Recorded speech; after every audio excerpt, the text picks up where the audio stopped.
Hello, everyone, and welcome to another episode of Underneath the Hood. I'm Dave Martin, the owner of Martin's Auto Repair in Central Phoenix. I'm Glen Hayward, the proud owner of Goodworks Auto Repair in sunny Tempe, Arizona. And I'm Lee Weatherby with Accurate Automotive in the heart of Mesa. And together, we represent 140 years of combined automotive experience. Our goal is to change the perception of our auto repair industry by going behind the scenes and underneath the hood.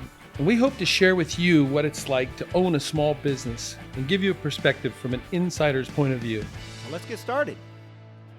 Hey guys, so what's up? What's up this morning? You know what? It's just absolutely getting cold here in Arizona. And freezing. It was 46 degrees. I know. Hey, listen, 50 degrees in Arizona feels like, you know what I mean? It's parka weather, okay? I wore my snowsuit coming in. There you go. I had a jacket before I started filming, so. Hey, I heard we have a question from a listener. We absolutely have a question from a listener that I thought was really spectacular. And it was really organically based. And it was, hey, I have a car that sits for a lot of the time. And it's not a daily driver. It's something that I use infrequently. And how often should I change my oil? Go to church on Sunday, go to the grocery store. Whatever the case. Yeah. Could be a motorhome even. Go visit the grandkids once a week or a month. Whatever. But it's not a daily driver. It's not used all the time. And so they want to kind of get an idea how often should they, maintain or replace their engine oil, you know what I mean, based on the type of driving they do. I thought it was a fantastic question. Well, and I've been in business a long time. I've been doing this 50 plus years. So I've watched a lot of my customers that, were in their 20s, they're now in their 60s and they're retiring. Yeah. And so things change a little bit. I had a client about 2 months ago come to me and ask me that same question. And she's got to the point where she just doesn't drive very much. She goes to the grocery store and church, and that's about it. Yeah. And so we don't want to oil change anybody or over service anything. That's just not what we want to do. So we had a long discussion and we talked about her individual situation and how she does it. And I realized that this is this is not the majority. This is a one-off. This is a one-off, right? Yeah. And so we service and we get an opportunity to look over her car every 6 months and service her vehicle. And two reasons why we do that. Number one, we want to make sure that if there is anything going a little bit wrong with the vehicle or there's something that needs to be fixed before she gets broken down, we want to make sure we take care of that. Safety first, absolutely. Yeah, we want to make sure she's safe, number one, and make sure she doesn't have any breakdowns. Yeah, someone who's driving infrequently, it could be years, literally years, until they would reach the 5,000 mile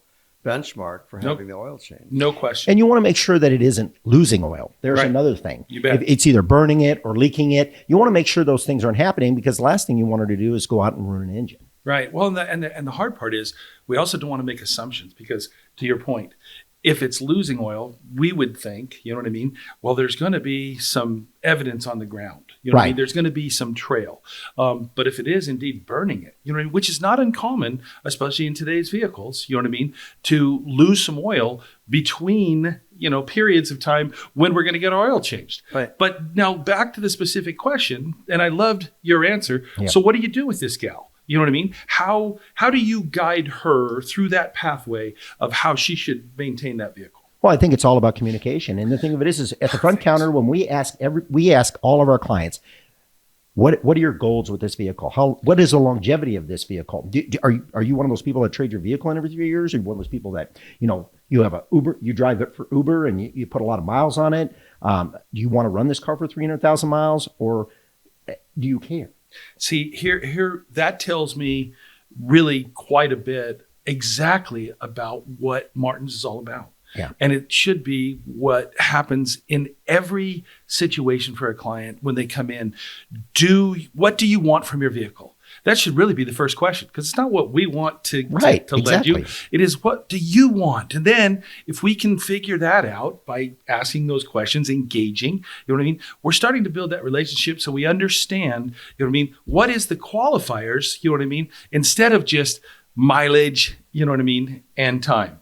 You see what I mean? Well, 3 months or 3,000 miles. Those are kind of the time-honored values, right, that we've heard forever. Yeah. And yet, at the same time, it doesn't really apply in this particular situation because it is indeed a one-off. right? Well, we had a guy come in a few months ago with a Nero, which is a Hyundai product. It was a 2021 and it had 300,000 miles on it already. Wow. And Wow. so the guy, I was asking myself, does this guy live in this thing? I mean, How many does he miles? ever shut off 300,000 miles? Wow. In 3 Yeah, that's a years? lot of Wow, miles. In 3 3 years. years. It's He's driving 100,000 100,000 miles a year. And so this guy would have to get, umpteen oil changes, in 100,000 miles, he'd have to have 20 oil changes minimum. Yeah. And it was a turbocharged vehicle. Yeah. And that's something else. There's so many different types of engines now. Yeah. Everything right now is gas direct injected, which Yes. is gas direct injected. They're called GDI. If you're not sure if you have one, it's usually on your trunk lid in bold chrome letters, or it's on your engine cover. It says GDI, gas direct injection, which means that they've changed the position of the fuel injection. Instead of injecting fuel on the backs of the valves, it goes directly into the cylinder. And that gasoline that used to clean a little bit of the carbon and the junk off the back of your valves is no longer doing that. It's going Right. directly into the cylinder. Right. So you're not getting the The wash cleaning. down. You're not getting the wash down that you used to get. That's right. And so now you get carbon buildup. The valves get hot. They start to actually get deformed in many cases. They start to lose compression. Lots of things can happen. So getting your oil changed more frequently is going to prevent that, because what happens with that heat, Yeah. it starts to actually Coagulate. Yeah. Makes the oil change its viscosity, which is the thickness of the oil. Well, it's a huge problem, Glenn. I mean, you bring up the huge problem that's in the industry, and you mentioned two specific things that I just kind of wanted to highlight, and that is turbo vehicles. And what happens with a turbo vehicle? They're running hotter. You know what I mean? Extremely hot. You know what I mean? And that oil is going through The turbocharger itself, which is over Absolutely. 1,000 degrees. If You bet. that's not baking your oil, and as your oil gets weaker and it gets thicker, it runs Breaks down. slower through there. Yeah. And now you get more coagulation. It's a very thin tube that lubricates that thing. And so as it gets plugged up, now you lose your lubrication to the turbocharger and it'll fail. And You that's bet. a very You bet. expensive repair. Well, And and, guys- then, and and then guys- the GDI too. I got to tell you that that's all well and great, okay, and we understand the technical side of this. You bet. And the thing of it is this is our job. Our job is to educate the customer Amen. and let them know what is good for their situation, what is going to be the best scenario for their situation. Amen. And the thing of it is the customers, they don't know anything about GDI. And No. they don't want to know anything about GDI. Exactly. All they want to know Well, they want to know is about it when their engine blows Well, up. They come in and it's that's- knocking. Well, the thing, then it's too the late. priority Because becomes no one educated them. That's the problem. There- First there time you go. customer comes in on a tow truck, and no one ever told me that I had to change my oil more often or check it more often Yep. because I have a GDI car. That's really on that. We don't care if they come in here and have it checked. You bet. We do it for free. You bet. Open the hood, pull the dipstick. If it's low in oil, we top it off, and off they go. But then the customer has a sense of how many miles they can drive Right. before they start losing a quart or You two. bet. Some vehicles come in here with 3 or 4 quarts of oil missing. And there's the important thing right there. Yeah. You nailed it right there. That's the Bye-bye. important thing that the Bye-bye customer engine. needs to know. Yeah. Is the thing of it is we want to make sure that your car has oil in it. Number one, we had a client. This was probably about 8 years ago. I had a client that had been coming to me, and she went to some seminar where somebody was talking automotive, and the guy said, "Stop changing your oil. There's really no reason to do that. Oh my It's a goodness. waste of money." Oh my goodness. And so we told her. We said, "Hey, you need to change your oil in the car." No, I went to the seminar, and the guy said, "No, don't change your oil. It's a waste of your money." See, and Well, there's the problem guess with what? the misinformation that's getting shared. Guess what happened? Well, I would think inevitably that she blew a motor. Yep. The car was towed in and the engine was cooked. Yeah. Well, listen, there's time-honored values for a reason. There's okay. Did she go back and thank the guy who told her? To do it She should have. I couldn't believe it. I would have cut off my Christmas cards. You, to him. you know what's sad, man? I have a category for this, and I call this the they. You know what I mean? Everybody has a they. Mm-hmm. They told me this or they told me that. But Who are they? they? Where's their credentials? Where's their experience? Absolutely. Just And some so, guy's a cheapskate doesn't want to change his oil. right. I mean, that's oftentimes what it is. Well, You bet. and I You think bet. Well, let's face it. What's the cheapest thing you can ever do to your car? Right. Change the flipping oil on it. Well, you here know? and let's just go one more than that, Glenn. It's not just probably one of the least expensive services that you can do. It's also one of the most vital. You know what I mean? For some of the reasons that have Absolutely already is. been brought up, just as the coagulation, building up the rings, the way that the washdown doesn't occur anymore on some of these newer vehicles. But just the simple fact is, Nobody. You guys, think about all the things that we do on our cars. Okay, you change the tires, it rides differently. You know what I mean? You change the belts, you know what I mean? It feels better. What does a car feel like when you haven't changed the oil? I mean, My car feels sexy when I change oil. there you go. Well, it goes clunk, clunk, boom if you wait too long. Well, Mine kind of wags its butt. but I mean, some of the things that you brought up are absolutely the points. Because, for example, you know what I mean? If you, let's face it, most people are not getting out at the fuel station or gas station and they're checking underneath the hood and, you know, pulling their dipstick to see, do we have? You never see a hood raised at a gas station. But Glenn, anymore. you brought up something that I love, and that is you've just invited our clients to be able to come in. We do that as a free service. Let's just pull that dipstick. I'm not even and sure check out. I think they're more interested in selling you a burrito than a quart of oil anyway. Well, You know, that's the truth. Yeah. I don't know if they have oil on the racks over there at the convenience stores anymore. I think they're just, you know, they're doing they their don't job. They're sell any providing of a it if they service, do you know what I that. mean? And fuel obviously is something that we all need. But at the same token, that's really where our job should be coming in, is that we should absolutely, I want to go back to something that you said. You know, let's face it, the oil change industry is an $8 billion industry, okay? And it's growing. Why is that? Because there's more cars coming on the road? Yes. But you know what? Manufacturers are telling us to do what? We can go further distances between services. Yep. Yeah, You know what I mean? want to talk about how the does why. that work? Let me talk about the why behind that. Yeah. The EPA, Mhm. Environmental Protection Agency, run by the U.S. government, says, oh, there's too much oil being wasted and oil changes need to be done more frequently. So they talked the automotive industry into prolonging the intervals between oil changes. And so now it's 5,000 miles. Before it used to be 3. That was the rule, the golden rule, 3,000 miles. Now it's 5. And now some of the European cars say, no, you can go 10,000. So and so what they're really selling you is convenience. Oh, I don't have to go every 10,000 miles. Heck, that's maybe once a year, maybe every year and a half to have my oil changed. But then no one's looking at your car on any other level. That's just the oil change part of it. What about all the other things that need to be serviced on your car or need to be at least looked at to make sure? Well, my view on that is that thing of it is that the owner's manual, it's a great guide and everything. But the thing of it is it's the same here as it is in Colorado when we have 2 different climates. And that's my Well, the first view on Bible's it. a guide too, but hardly anybody follows what it says. Well, but That's the truth. Right? I mean, and here's the blunt truth. It's a guide, not a God. You know what I mean? Yeah, right. And so you need to be able to adapt, you know what I mean? So that it can fit your circumstance and situation. Just like I think really the crux of the whole thing boils down to exactly what you said. And that is, what do you want out of your vehicle? Because listen, the time-honored values tell you that if you do maintenance on your vehicle, you provide more longevity, right? And if that's what we're hoping save for, up to 70% on repairs and maintenance. well, you save dollars. I mean, that's a huge thing in today's world. You know what I mean? We can save money, you know what I mean, by doing a little. It's always better to be proactive versus reactive, isn't it? Right. Well, yeah, it's after it breaks. Before it breaks, it's a lot cheaper. Oh, much cheaper. You know, and You know what's interesting? It's a correlation too between the condition of the interior of the car and the way that it's maintained mechanically. How many of you say amen to that one? Yeah. You look at someone's car and it's just full of garbage, and I mean, there's like 50 soda cans or bottles on the floor or whatever, and you just kind of know what to expect when you open the hood, and it's just mayhem. But the real reality of it is cars are tools. I mean, and I think, you know, I've said this many a time, told many a customer the same thing. Cars are tools, and people treat their tools differently. You know what I mean?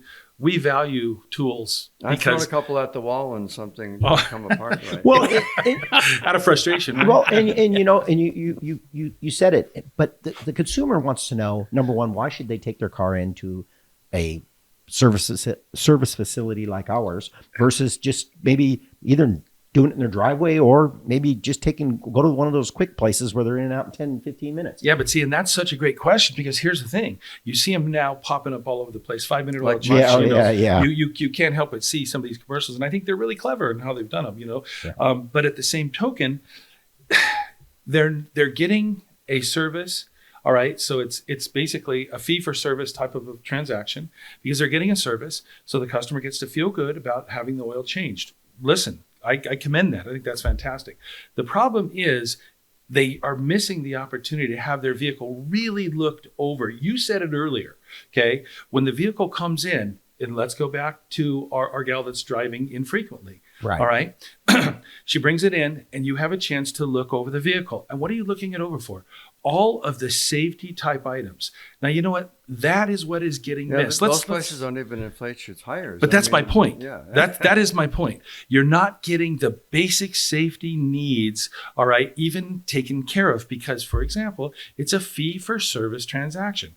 Completely different in shops like ours, you know what I mean, where they come in and we willingly go ahead and do an inspection, you know what I mean, so that the customer, we can inform. Remember. And a digital inspection at that, which was a light years of difference between just a paper inspection where you can't read the guy's handwriting. He scribbles a bunch of stuff down. Yeah. And the service advisor is just tired of not being able to read his stuff, so he just makes up a story or whatever, you know. The digital inspection takes pictures. Just as something simple as a battery in your car. You know, we have these state-of-the-art testers now that can test the state of health of that battery. And you know how many times we've saved our clients from going out in that parking lot or driveway and you know try to start the car. And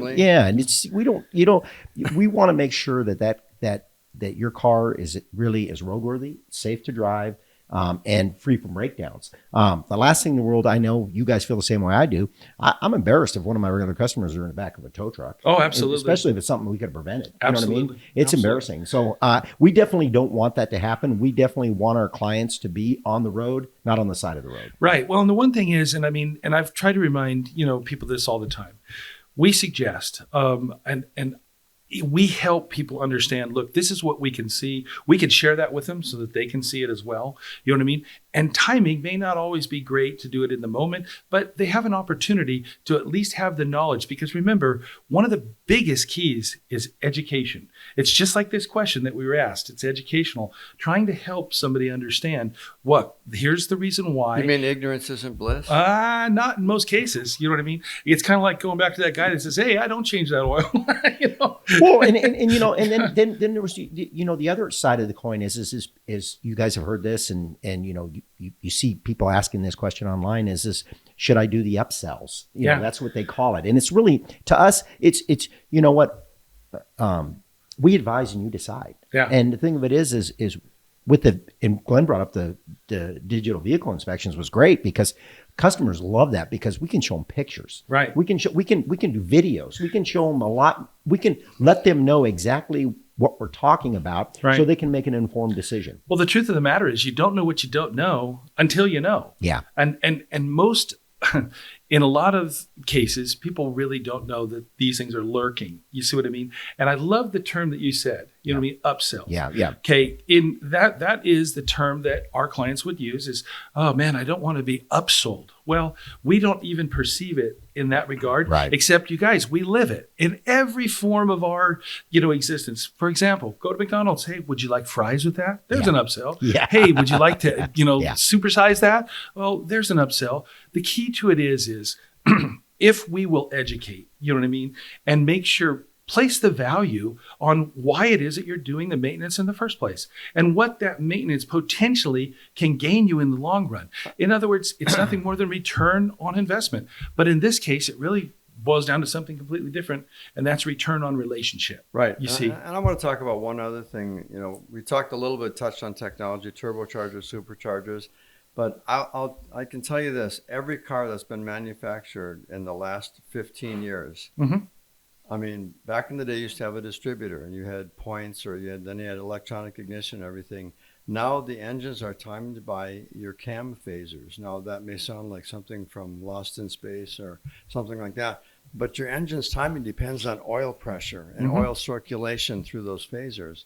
They're run by magnetic probes that magnetize the cams, and they change the timing in milliseconds, constantly changing the timing. When your oil gets sludgy and it can't run through those phasers because the passages are blocked up, you're going to get a check engine light to come on. And the rescue isn't running a bunch of cleaner through your car. You've damaged the phasers now, and it's a very expensive repair. So we're out to save you money, not find reasons to charge you more money. If you change your oil, which is the cheapest thing you could possibly do on your vehicle, this is the bottom line. Doing more frequent oil changes, at least every 5,000 miles. And if you're burning oil, do them every 3.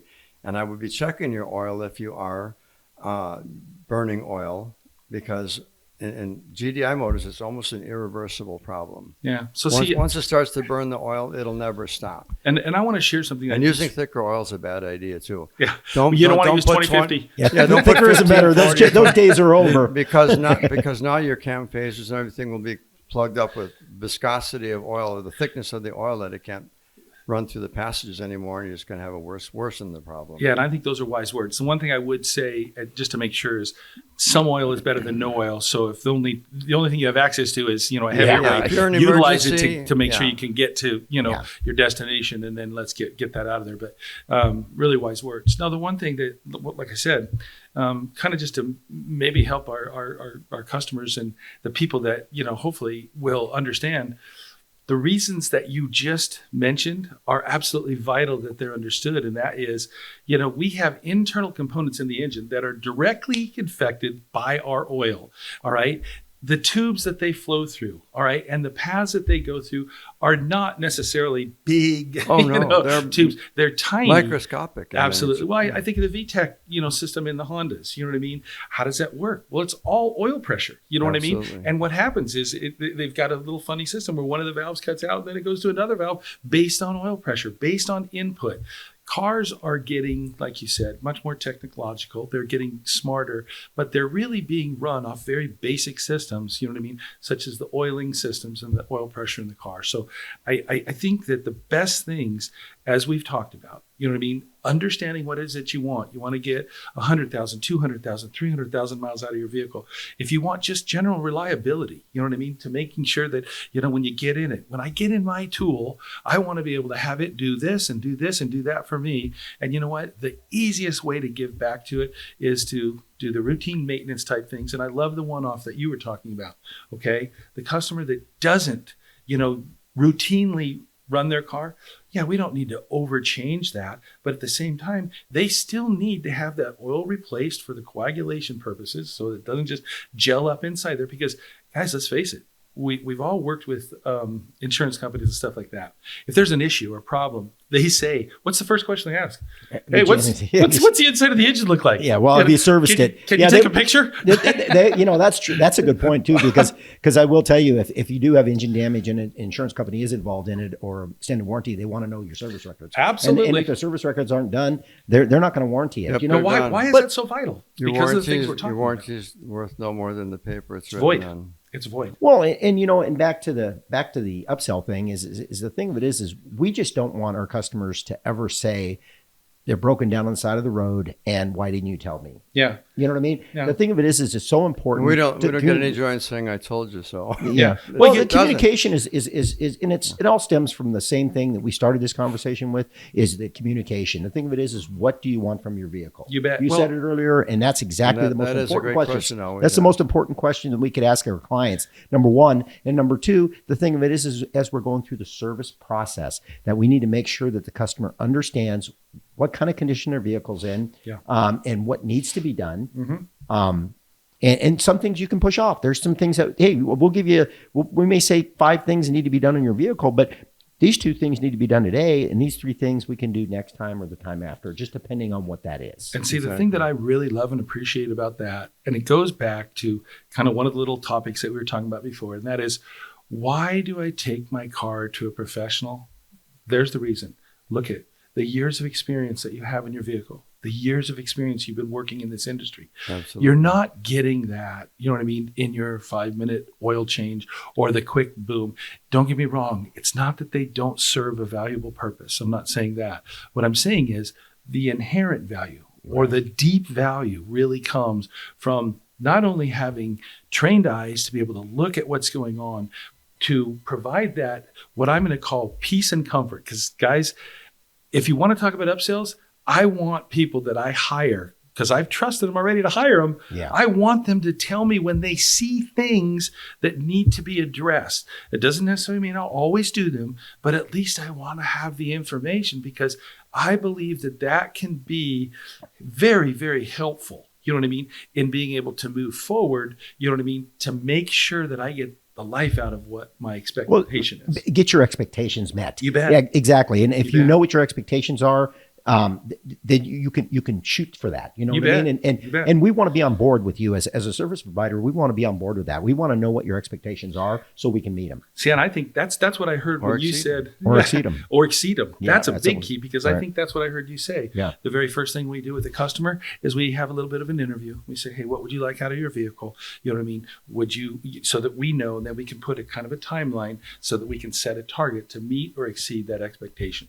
And I love that. Well, this is a great topic, guys, and I'm glad the listener went ahead and asked the question. Me too. Because Me too. Anybody out there, if you have any questions, please send it to us at podcastunderneaththehood.com. Hey guys, before we close out here, I would love to kind of close the loop on the question. I'm not sure that we've really answered it. We've talked about some technical things. Glenn talked about 3,000 and 5,000. But what about that driver that we really got the question from that doesn't drive their car? I mean, it may be 5,000 miles to I think I heard earlier, 3 years before they exceed that. But the date says, listen, I'm due in March of 24. What are we going to do about that? Well, the thing of it is there again, what is the longevity of the vehicle? How long do you want the vehicle? There again, with my client, what I did is I told him to come in every 6 months. Yep. That's how I handled it. And so we can look over the vehicle, and then we can make we can have an honest discussion of what needs to be done. Yeah, and how many miles are currently on it has a bearing on it too, because if it has 100,000 or 150,000 miles on it, and that's still meeting their needs, the car still runs great, looks great, smells great, tastes great, whatever, that will have a bearing on it. So I think the 6 month rule probably be good. Come in, let's pull the dipstick and look it over, see if there's anything that started leaking.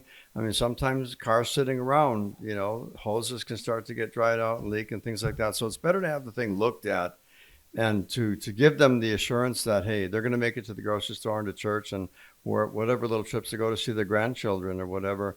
We want to make sure that they get there safely.